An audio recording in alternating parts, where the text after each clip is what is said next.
जहाँ तक मसाइल का ताल्लुक़ है तो कुर्बानी के बहुत सारे मसाइल हैं। हालात वक्त के हिसाब से भी बहुत सारा मसला सामने आ जाता है। चंद मसाइल मैं आप लोगों के सामने ज़िक्र करता हूँ। जैसे कुर्बानी के बदले सदका या दान कर सकते हैं कि नहीं, ये कैसा, ये दान सदका करना कैसा है कुर्बानी के बदले में। सवाल नंबर 2, हराम कमाई से कुर्बानी होगी कि नहीं। सवाल नंबर 3, जुल्हिज्जा का चांद निकालने के बाद नाखून बाल वगैरह काट सकते हैं कि नहीं कुर्बानी करने तक। उसके बाद मसला नंबर 4, कौन कौन जानवर कुर्बानी कर सकते हैं। मसला नंबर 5, मैयत की तरफ से कुर्बानी करना कैसा है। नंबर 6, क्या कुर्बानी का जानवर दांता होना ज़रूरी है। नंबर 7, हामिला जानवर की कुर्बानी होगी या नहीं। जिस जानवर के पेट में बच्चा रहता है, बच्चा निकल गया, उस जानवर की कुर्बानी होगी कि नहीं होगी। नंबर 8, क्या ज़ईफ़ हदीस पर अमल व यकीन करना चाहिए। बहुत सारी रिवायतें ज़ईफ़ हैं, चाहे कुर्बानी के ताल्लुक़ से हो या नमाज या कोई भी उन्वान के ताल्लुक़ से हो। आज समाज में जिस तरह अच्छा और डुप्लीकेट मिला हुआ सामान बिकता है, ठीक इसी तरह कुरान और हदीस में बहुत सारे लोग मिलावट कर दिए हैं। तो उसी तरह मिलावट वाली हदीस पर, ज़ईफ़ जाल हदीस पर हम लोग अमल कर सकते, उस पर यकीन कर सकते कि नहीं, ये भी एक सवाल है। नंबर 9, जानवर खरीदने के बाद ऐबदार हो जाए तो उसकी कुर्बानी होगी कि नहीं। नंबर 10, सींग टूटा हुआ या कान कटा हुआ जानवर की कुर्बानी जायज़ है कि नहीं। किन जानवरों की कुर्बानी जायज़ नहीं है। नंबर 12, किस जानवर की कुर्बानी करना अफजल है। नंबर 13, किस रंग का जानवर कुर्बानी के लिए अच्छा है। ये जो मसाइल मैं आप लोगों के सामने बयान किए ना, तो इन सारे मसाइल का जवाब मैंने अपना चैनल फेसबुक यूट्यूब के चैनल में कुरान और हदीस की रोशनी में मैं दे चुका हूँ।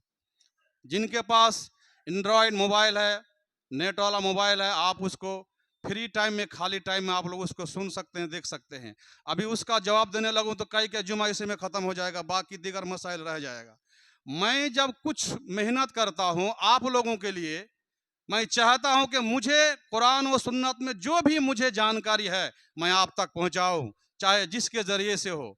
आज अल्हम्दुलिल्लाह अल्लाह ताला की नेमतों में से एक बहुत बड़ी नेमत है कि अल्लाह रब्बुल आलमीन ने हम लोगों को सोशल मीडिया के ज़रिए से लोगों को पास बात पहुंचाने की ज़राए दे दिए हैं। इसके लिए हम लोगों को अल्लाह का शुक्रिया मनाना चाहिए।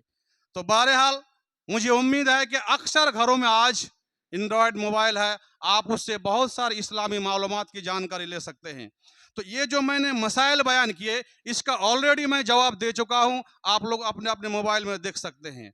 आज के खुतबा में जो मेरा खास उन्वान रहेगा वह है फ़ज़ाइल अशराए जिलहिज्जा और उसमें करने वाले आमाल सालिहा क्या हैं।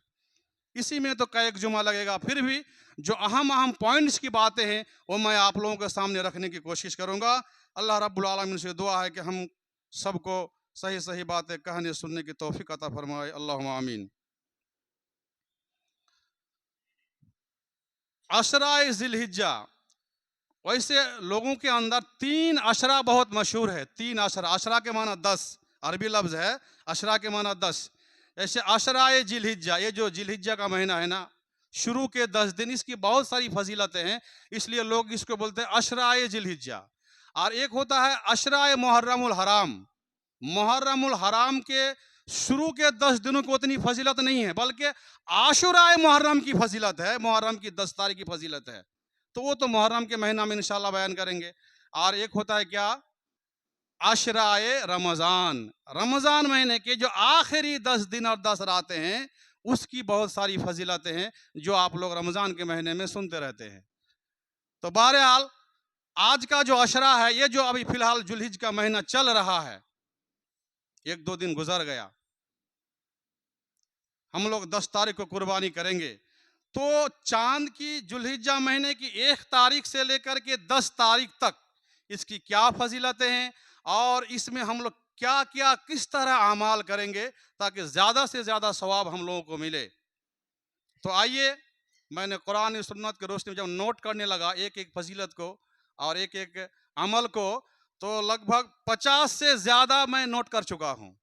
अब 50 अमाल बयान करने के लिए कम से कम 50 जुमा चाहिए, है कि नहीं है? तो भाई साहब, इसीलिए मैं सोशल मीडिया का सहारा लिया हूँ। तो थोड़ी मैं मेहनत करूँ, थोड़ी आप लोग भी मेहनत कीजिए और मुकम्मल जानकारी लेने की कोशिश कीजिए मेरे भाई और दोस्तों। इस्लाम क्या है, ईमान क्या है, दीन क्या है, अमले साले क्या है, जन्नत क्या है, जहन्नम क्या है, ये सब कुछ जानकारी हम सब लोगों को होनी चाहिए मेरे भाई और दोस्तों। तो आइए, सबसे पहली फजीलत क्या है कि अल्लाह रब्बुल आलमीन ने अशराए जिलहिज्जा यानी ये 10 दिनों का जिक्र, जिलहिज्जा महीना के 10 दिनों का जिक्र अल्लाह रब्बुल आलमीन ने कुरान में किया है। जिसका जिक्र कुरान में हो जाए, बताइए वो छोटी मोटी बात है क्या? छोटी मोटी बात नहीं है। देखिए अल्लाह रब्बुल आलमीन ने क्या कहा सूरतुल फज्र के अंदर, अम्मा पारा में है ये सूरा, वल फज्र वलयालिन अश्र वश्शफ़ी वल वत्र वल्लैलि इज़ा यसर हल फी ज़ालिका क़समुल लज़ी हिज्र। क्या है इसका माना, तर्जुमा क्या है? वल फज्र, कसम है फजर की, अल्लाह ताला कसम खाते हैं, कसम है फजर की, वलयालिन अश्र, और कसम है 10 रातों की, वश्शफ़े वल वत्र, और कसम है जोड़ों की और कसम है बेजोड़ों की, और वल्लैलि इज़ा यसर, और कसम है उन रातों की जो रात आती है और जाती है। तो इतनी सारी चीजों की अल्लाह रब्बुल आलमीन ने कसम खाए हैं। क्यों कसम खाए हैं? अल्लाह ताला क्यों कसम खाते हैं? देखिए, अल्लाह ताला किसी भी चीज की कसम खा सकते हैं, क्योंकि वो तो खालिक है ना, वो मखलूक है। किसी भी चीज की कसम खा सकते हैं, हम लोग किसी चीज की कसम नहीं खा सकते। सिर्फ और सिर्फ अगर जरूरत पड़े तो अल्लाह की कसम खा सकते हैं, वरना किसी मखलूक की कसम हम लोग नहीं खा सकते हैं। तो अल्लाह क्यों कसम खाते हैं? अल्लाह इसलिए कसम खाते हैं कि उस चीज की अहमियत और अजमत बताने के लिए। दुनिया में बहुत सारी चीजें ऐसी हैं, किसी को किसी पर फजीलत है, किसी नबी को किसी नबी पर फजीलत है, किसी आदमी को किसी आदमी पर फजीलत है, किसी जगह को किसी जगह पर फजीलत है। तो अल्लाह ताला ने किसी की फजीलत और अहमियत और अजमत बताने के लिए उस चीज की कसम खाते हैं। तो वल फज्र, फज्र की कसम। जब मैं एक अक़सामुल कुरान, कुरान में अल्लाह रब्बुल आलमीन ने किन किन चीज़ों की कसम खाए हैं, ये एक उन्वान है, मैं तफसील से फिर आगे कभी बयान करूंगा। आज सिर्फ इन आयतों का तर्जुमा तफसीर को सुनिए। फजर की कसम, क्यों अल्लाह ने फजर की कसम खाया? फजर के अंदर जो है कौन सी बड़ी बात है और कौन सा ये अजमत वाली वक्त है कि अल्लाह ने जो है इसकी कसम खाए हैं? तो मेरे भाई और दोस्तों, यहाँ फजर से मुराद है सुबह का वक्त। कुरान में दूसरी जगह पर अल्लाह रब्बुल आलमीन ने भी कहा है कि अक़ीमिस सलात दुलूकी शम्स इला गसक़िल लैल कुरान अल फज्र, तुम लोग नमाज कायम करो सूरज ढलने के बाद और फिर जो है रात की अंधेरी तक। वह कुरान अल फज्र, और फजर का कुरान, मानी यहाँ कुरान से मुराद नमाज है, फजर की नमाज है, नमाज फजर की नमाज। इस आयत में अल्लाह रब्बुल आलमीन ने नमाज के 5 वक्त का इजमाली जिक्र कर दिया है, तफसील मैं कभी आगे बयान करूंगा। तो अल्लाह रब्बुल आलमीन ने यहाँ भी फजर का कसम खाया है। फजर से मुराद क्या है? फजर की नमाज है या फजर का वक्त है? तो मैं कहने से नहीं ना होगा, मुफस्सिरीन किराम ने, मुहद्दिसीन किराम ने इसकी क्या तफसीर किया, इसको हम देखते आइए। अल्लामा इब्न कसीर बयान करते हैं, वल फज्र, कसम है फजर की। फजर से क्या मुराद है? अम्मल फज्र फमारूफुन व हुवा सुबह, फजर से मुराद है सुबह का वक्त है, जब से रोजा का वक्त शुरू होता है, शहरी का जो आखिरी वक्त है, और जहां से रोजा का वक्त शुरू होता है, ये सुबह का वक्त को फजर कहा गया है। सुबह का मतलब ये नहीं कि सूरज उठने के बाद हम लोग सुबह करते, ऐसा नहीं है। सुबह होता है कि जब से रोजा का वक्त शुरू होता है और सूरज उठने तक, इस दरमियान के वक्त को सुबह कहा जाता है। सुबह, बाकों पर जज़म देकर के सुबह। ये सिर्फ इब्न कसीर ने नहीं कहा, बल्कि किसने कहा है? हजरत अली रज़ी अल्लाह ताला अन्हु, हजरत इब्न अब्बास, हजरत इक्रिमा, हजरत मुजाहिद और हजरत सुद्दी रहमहुमुल्लाह, ये सारे लोगों ने कहा है फजर से मुराद क्या है? सुबह का वक्त है। हजरत अली इब्न अब्बास, ये लोग मामूली आदमी, क्या ये दोनों सहाबी हैं, और इक्रिमा, मुजाहिद, सुद्दी, ये लोग ताबी हैं। ये सारे लोग कहते हैं क्या, फजर से मुराद क्या है, सुबह का वक्त है। और अल्लामा मशरूक और मोहम्मद बिन काब अल कुरजी कहते हैं कि अल मुराद बिही फजरा यौमिन नहर खासतन व हुवा खातिमतुल लयालिल अश्र। ये दोनों ताबी हैं, बहुत बड़े ताबी हैं। ताबी किसको बोलते हैं, जिन्हें सहाबी को देखा, सहाबी से हदीस सीखा, उसको ताबी कहते हैं। ये दोनों क्या कहते हैं कि फजर से मुराद क्या है, फजरा यौमिन नहर, कुर्बानी के दिन जो 10 तारीख जुल्हिज्जा की 10 तारीख है, उस 10 तारीख जो सुबह का वक्त है और जो फजर की नमाज है, वो मुराद है, वो सुबह का वक्त है। आम सुबह का वक्त नहीं है, जैसे आज सुबह के वक्त, दूसरे महीने के सुबह का वक्त, ये आम सुबह के वक्त नहीं है, बल्कि कौन सी सुबह का वक्त मुराद है, यहाँ सुबह से मुराद जुल्हिज्जा महीने की 10 तारीख कुर्बानी दिन, यानी जुल्हिज्जा महीने की 10 रातें गुजरने के बाद जो सुबह का वक्त आता है 10 तारीख को कुर्बानी के दिन, ये सुबह का वक्त मुराद है। कितनी फजीलत वाला वक्त है मेरे भाई और दोस्तों। तो उसके बाद फजर की और क्या अहमियत है, बुखारी की हदीस है, अल्लाह के नबी सल्लल्लाहु अलैहि वसल्लम ने कहा, तजतमिउ मलाइकातुल लैल व मलाइकातुन नहार फी सलाती सुबह। रात के फरिश्ते और दिन के फरिश्ते सुबह के वक्त में हाजिर हो जाते, जमा हो जाते हैं। क्यों, फरिश्तों की ड्यूटी बटी हुई है। हम और आप जो दुनिया में अमाल करते हैं ना, चाहे नेक अमाल हो या बुरा अमाल हो, ये फरिश्ते लोग लिखते हैं। तो सब अपने अपनी ड्यूटी में लिखते हैं, और सबकी ड्यूटी चेंज होती है। कब चेंज होती है, फजर के वक्त और असर के टाइम में। इसलिए अल्लाह रब्बुल आलमीन ने यहाँ पर फजर की कसम खाया है, और सूरतुल असर में वाल असर इन्नल इंसान लफी खुस्र, वहाँ पर असर की कसम खाया है। ये दोनों वक्त की नमाज की बहुत बड़ी फजीलत है, मैं कभी इस उन्वान के तहत बताऊंगा। इसलिए दोनों नमाजों को अल्लाह के नबी सल्लल्लाहु अलैहि वसल्लम ने खास करके इसकी जो है एहतमाम करने के लिए कहा है कि ये कज़ा ना हो जाए किसी से। मेरे भाई और दोस्तों, तो यहाँ जो फरिश्ते जो आते हैं अपनी ड्यूटी पूरा करने के लिए, जो फरिश्ते फजर के टाइम में आए और जो आए वो लिखना शुरू कर दिया, और जो लोग पहले से थे वो लोग चले गए। फिर असर के टाइम में आते हैं, फिर ये लोग चले जाते हैं, और अल्लाह ताला पूछते हैं कि तुमने अपने बंदा को किस हाल में छोड़ के आया, जबकि अल्लाह ताला खुद जानते हैं।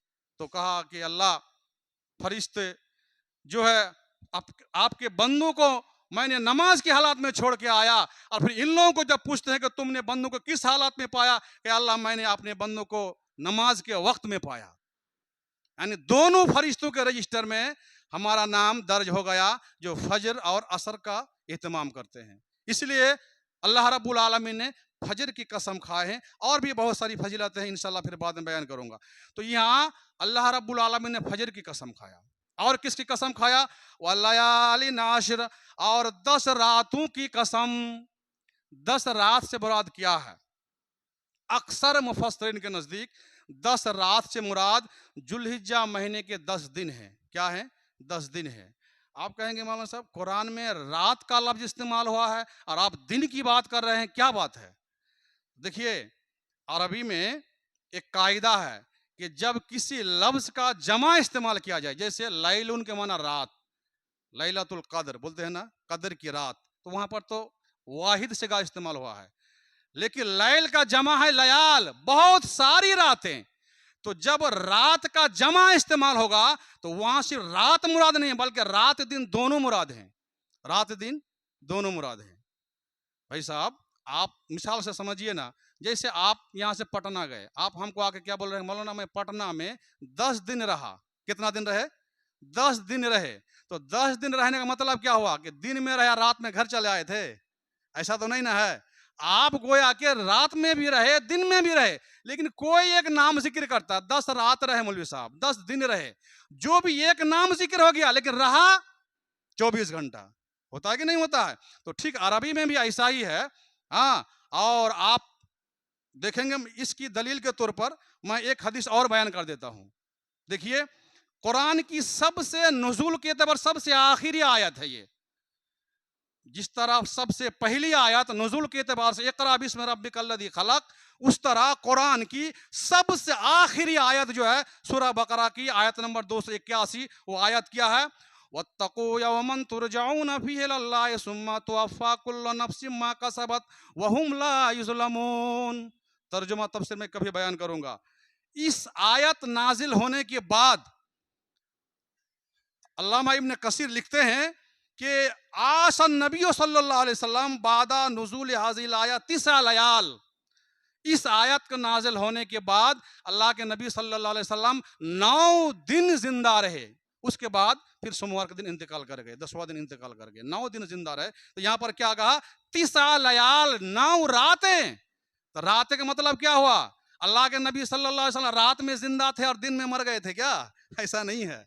यहाँ रात हो, चूंकि जमा का सेगा इस्तेमाल क्या है ना, तो पता ये चला कि जहां भी अरबी में जमा का सेगा इस्तेमाल होगा उसका मुराद होगा रात दिन दोनों शामिल है। तो अल्लाह रब्बुल आलमीन ने कुरान में कसम खाया है वल्लयालिन नाशिर, 10 रातों की कसम, यानी रात और दिन दोनों की कसम।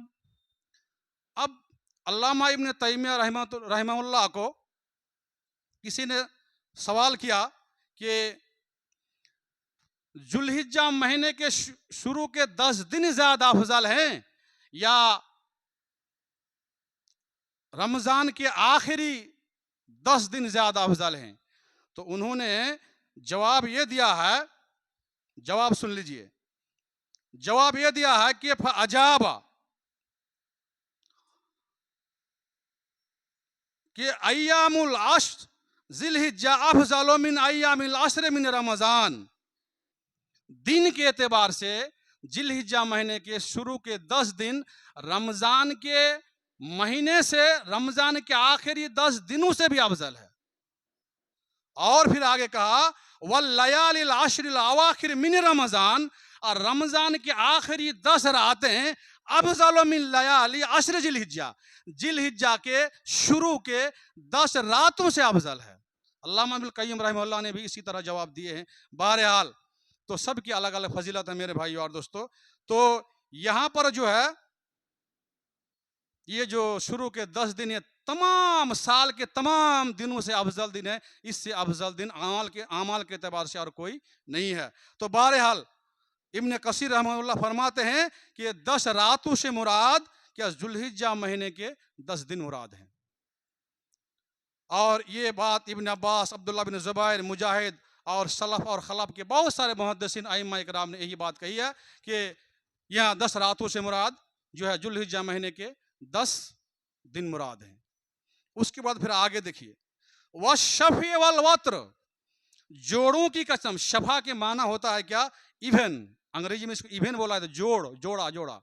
अल वित्र के माना होता है कि वड, ओ डबल डी वड, वड के माना होता है बिजोड़ा, वित्र अकेला तनहा, इसलिए वित्र की नमाज को वित्र बोलते हैं ना, चूंकि कम से कम एक नमाज है और ये बिजोड़ा नमाज पढ़ती इसलिए वित्र बोलता है।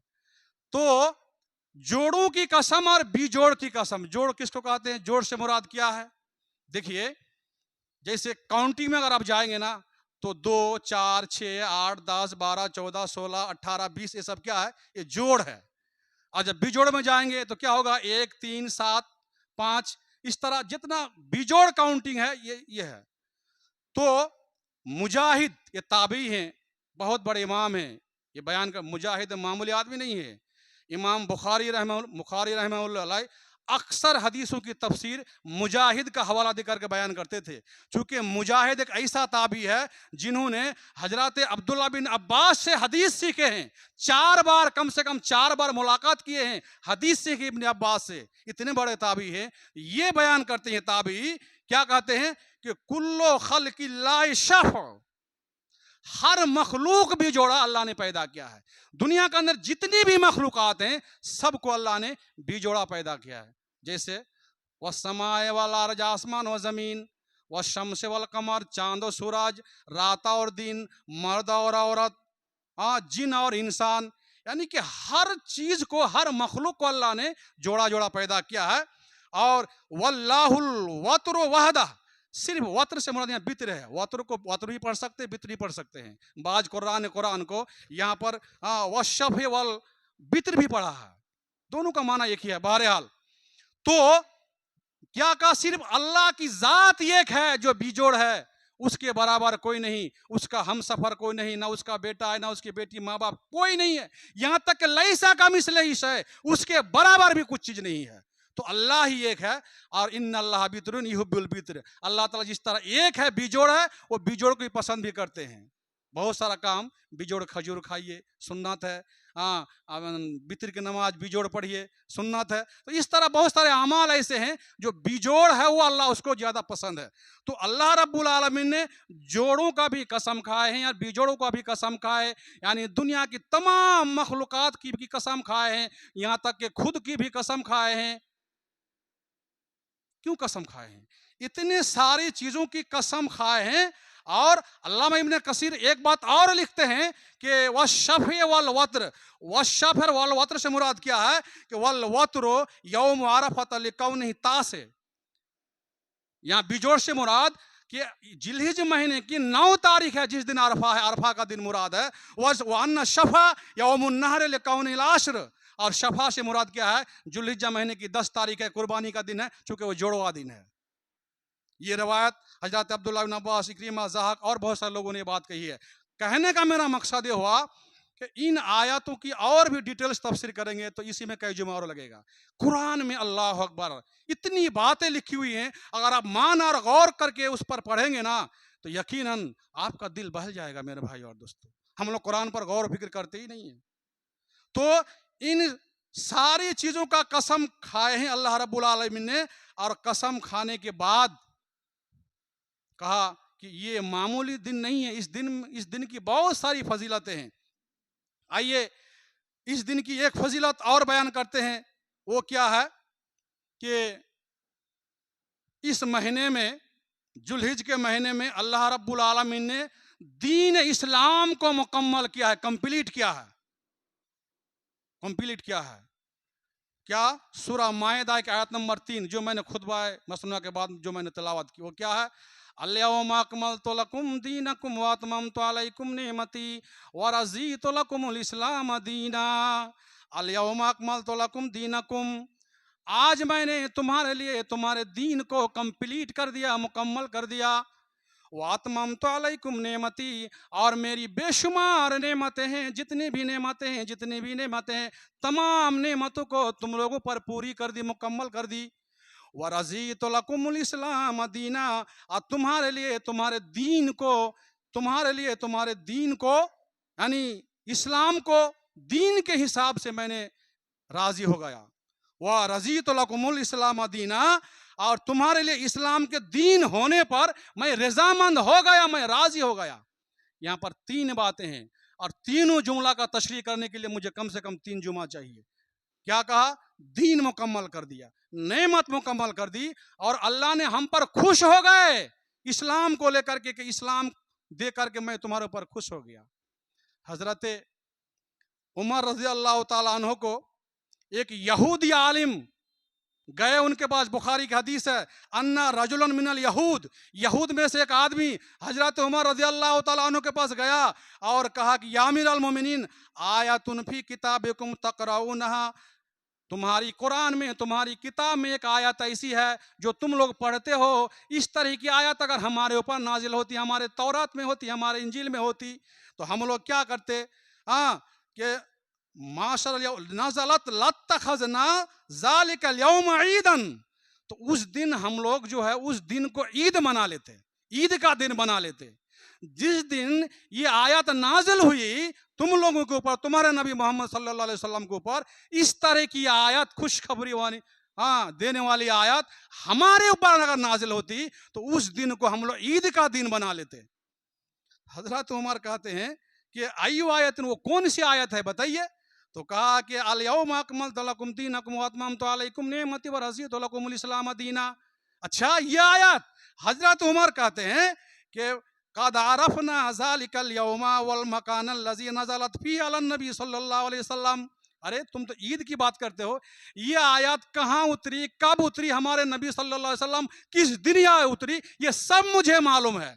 जानते हो ये आयत कब उतरी है? वह हुआ कायमुन बिअरफ़त यौम जुमा, अल्लाह के नबी सल्लल्लाहु अलैहि वसल्लम हज्जतुल विदा के मौका पर अरफात के मैदान में जुमा का दिन था, अरफात के मैदान में जुमा का दिन था। उस दिन जब अल्लाह के नबी खड़े खड़े खुतबा दे रहे थे, उस वक्त अल्लाह रब्बुल आलमीन ने इस आयत को नाजिल किया।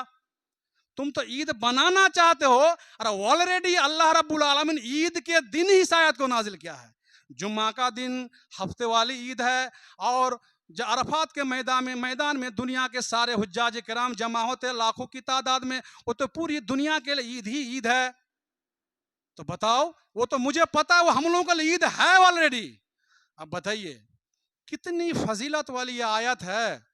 दीन को मुकम्मल कर दिया, ये मामूली बात है। हम लोग बहुत सारे लोग क्या करते, घर बनाते कि नहीं बनाते हैं, शुरू करते घर बनाते बनाते 1 महीना 2 महीना 6 महीना साल भर 2 साल लगता है किसी को घर कंप्लीट करने के लिए। और जब घर कंप्लीट होता है तो 10-12 मौलाना को बुलाते हैं, अच्छे अच्छे समाज के लोगों को बुलाते हैं, दीनदार मुत्तकी परहेजगार लोगों को बुलाते हैं। कहते मौलाना हमारे घर थोड़ा सा आइए ना, खुशी का दिन है, आज घर कंप्लीट किए है ना, थोड़ा सा दुआ भी कर देंगे और मेरा घर का उद्घाटन भी हो जाएगा।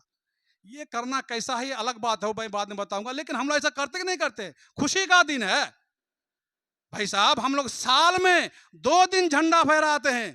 कब? 15 अगस्त 1947 को दिन हमारा देश आजाद हुआ, और 26 जनवरी 1950 को कानून बना, संविधान बना। तो दोनों दिन हम लोग क्या करते, पूरे हिंदुस्तान में सारे ऑफिस अदालत स्कूल मदारस कोर्ट कचहरी सब बंद रखते हैं, और उस दिन खुशी मनाते हैं, मिठाइयाँ बांटते हैं, झंडा रहता है। क्यों? कि हमने दुश्मन को देश से भगाया, अंग्रेज को भगाया। इस दिन दोनों दिन हम लोग परचम लहराते हैं। लहराते नहीं लहराते हैं। और ये तो पूरी दुनिया के मुसलमानों के लिए खुशी का दिन है कि जिस दिन अल्लाह रब्बुल आलमीन ने इस्लाम को कंप्लीट कर दिया, दीन को मुकम्मल कर दिया, कानून को मुकम्मल कर दिया। 1950 में 26 जनवरी को कानून कंप्लीट हुआ तो हम लोग झंडा फहराते हैं। बताओ, पूरी दुनिया के मुसलमानों के लिए अल्लाह ने कानून को, इस्लामी शरीयत को, इस्लामी कानून को कंप्लीट किया। कितनी खुशी होनी चाहिए, खुशी होनी चाहिए कि नहीं चाहिए? और ये कौन सा दिन है? इसी जिलहज महीने की 9 तारीख, अरफा का दिन, जुमा का दिन। किसी को पता ही नहीं चलता है कि अरफा का दिन कौन सा दिन है, किसी को पता ही। वक्त ज़्यादा हो गया, 5 मिनट ज़्यादा हो गया है मेरे भाई और दोस्तों। तो फजीलत ही में तो टाइम खत्म हो गया। बताइए, अगर सोशल मीडिया का सहारा नहीं लेंगे, पूरी जिंदगी गुजर जाएगी, कुरान और हदीस का बात आप तक नहीं पहुंचा सकेंगे। बात समझ में आ रही कि नहीं आ रही है? इसलिए सिर्फ लास्ट में और एक हदीस सुन लीजिए। मैं हदीस का तर्जुमा सिर्फ सुना देता हूं, बाद में मैं तफसील से बयान करूंगा। वो क्या है कि मौलाना इतनी फजीलत वाले अय्याम है, ये दिन है, तो इसमें हम लोग करेंगे क्या? इसमें क्या करेंगे आप? शुरू तारीख से लेकर के 1 तारीख से लेकर के 13 तारीख तक, अय्याम तशरीक तक, आप क्या करेंगे? ज्यादा से ज्यादा तस्बीह पढ़ेंगे, तहलील करेंगे, अल्लाह अकबर, अल्हम्दुलिल्लाह, ला इलाहा इल्लल्लाह। और जो तकबीर हम लोग ईदैन में पढ़ते, अल्लाह अकबर, ला इलाहा इल्लल्लाह, अल्लाह अकबर वलिल्लाहिल हम्द, इनके अलावा और भी तकबीरात के कलमात हैं, ये सब हम लोग पढ़ते रहेंगे। कब?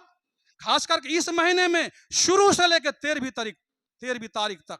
कहाँ पढ़ेंगे? मस्जिद में पढ़ेंगे, घर में पढ़ेंगे, रास्ता में पढ़ेंगे, चौक चौराहे में पढ़ेंगे, बाजारों मार्केट में पढ़ेंगे, साहबाए किराम मार्केट में इस तरह तकबीरात पढ़ते थे कि मार्केट में आवाज गूंज उठती थी, और दुकानदार लोग भी तकबीर कहना शुरू कर देते थे।